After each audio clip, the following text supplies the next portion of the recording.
like I say, and the motion you want is if you had a robotic arm and you were just going literally down, you were moving sideways and coming up with a 50% overlap, okay? And you just keep going.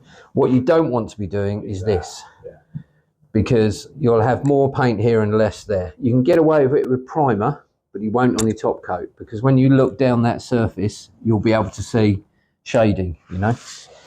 So that's one thing to remember. So too close, too far away, and for somebody like me, I'm about this sort of position, and I'm just going to let the weight of the pot just come down on my arm and just come back up again. Same if you go side to side, left to right, same thing again, same sort of distance. People find it easier to spray actually, going left to right. I know lots of people that prefer it. And because you're putting a finer coat on, you can, if you're very clever and you get your timing right, you can do what's called a wet coat or a wet on wet. It's where you do an overlap the other way to where you've just sprayed.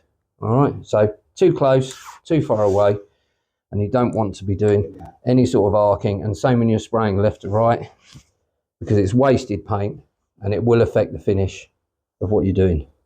Yeah, very underrated machine, the Wagner XVLP. I've always really, really rated it. And now the cordless is available.